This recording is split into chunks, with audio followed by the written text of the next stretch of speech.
Joe Biden ngamuk, Amerika Serikat tolak keras perluasan pemukiman Israel di wilayah Palestina.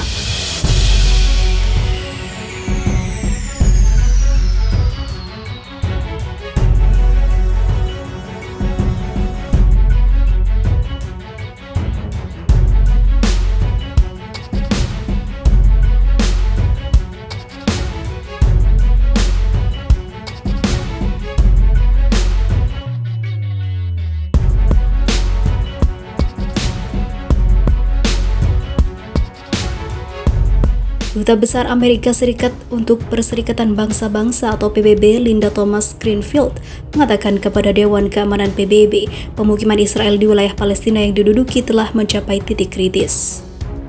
Pernyataan disampaikan dalam pertemuan bulanan terkait konflik Israel-Palestina pada Selasa 7 Desember 2021. Ketidaksetujuan Amerika Serikat terhadap perluasan pemukiman telah berlangsung beberapa dekade, kata Thomas-Greenfield.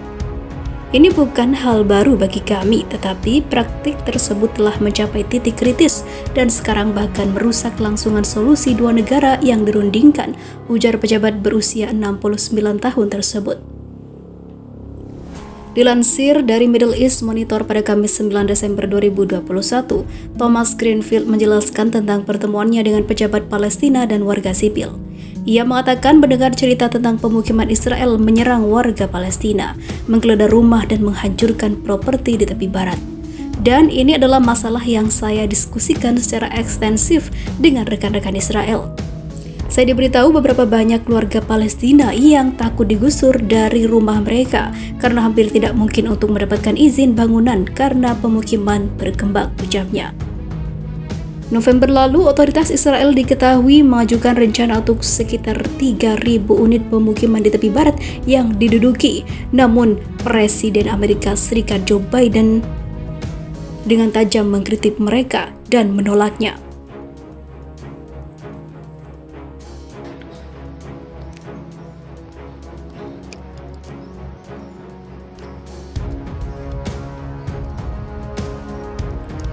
Puluhan warga Palestina halau serangan pemukim Israel di tepi barat. Puluhan warga Palestina dari kota Burqa di utara Nablus, tepi barat berhasil menghalau serangan sekelompok pemukim Israel pada Selasa malam 23 November. Tidak hanya menghalau, mereka juga mengusir para pemukim untuk pergi dari lokasi. Ghazan Douglas, seorang tokoh Palestina yang memonitor aktivitas pemukim Israel di tepi barat, mengkonfirmasi bahwa warga menyadari adanya aktivitas mencurigakan pada malam hari. Setelah diselidiki, ternyata sekelompok pemukim Israel berusaha menginvasi area dekat Nablus. Pasukan Israel juga mencoba menginvasi desa setelah terjadinya penyerbuan oleh sekelompok pemukim. Mereka menembakkan gas air mata dan granat kejut ke arah warga Palestina, ucap Douglas dilansir dari IMEK Rabu 24 November. Serangan serupa terjadi di Jalan Raya Nablus Jenin saat sekelompok pemukim Israel melemparkan batu ke arah mobil-mobil milik warga Palestina. Pasukan Israel juga dikabarkan mencoba memasuki area Shiloh At-Tahir di selatan kota Jenin yang kemudian memicu terjadinya unjuk rasa. Seperti di dekat Nablus, prajurit Israel juga dilaporkan menembakkan gas air mata dan granat kejut ke arah warga Palestina. Selama ini sekelompok pemukim Israel mencoba memasuki area yang dihuni masyarakat Palestina di tepi barat. Salah satu tujuan mereka adalah mendirikan kembali koloni Homs yang sudah dibubarkan pada 2005. Koloni Homs dibangun di atas tanah milik Palestina. Kondisi serupa juga terjadi di wilayah Palestina lainnya, termasuk Shiloh At-Tahir dan Al-Fadahumiyah.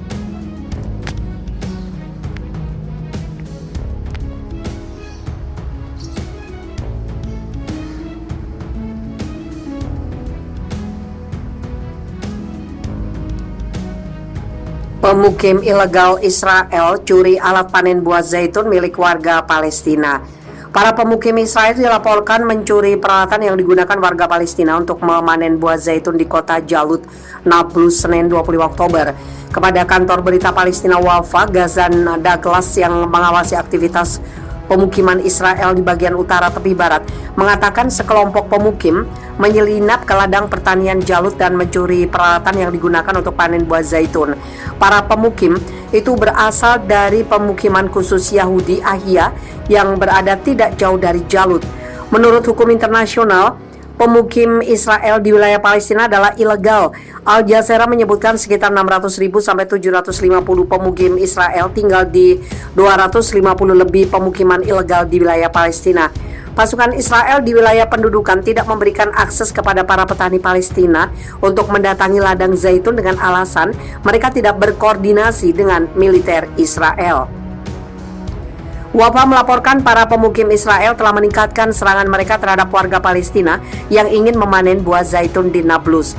Lebih dari 12 juta pohon zaitun ditanam di 45% area pertanian di tepi barat. Ribuan keluarga Palestina bergantung pada hasil panen buah zaitun sebagai salah satu sumber pendapatan utama mereka.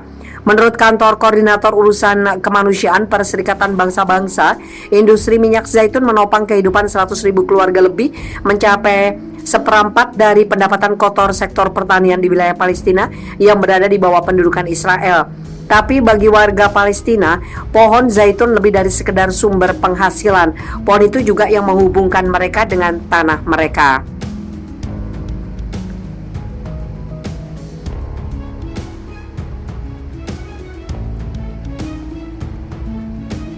Mereka, pohon-pohon zaitun tidak seperti pohon-pohon lainnya, mereka simbol hubungan antara warga Palestina dan tanah mereka, kata lembaga swadaya masyarakat Miftah seperti dikutip Wafa.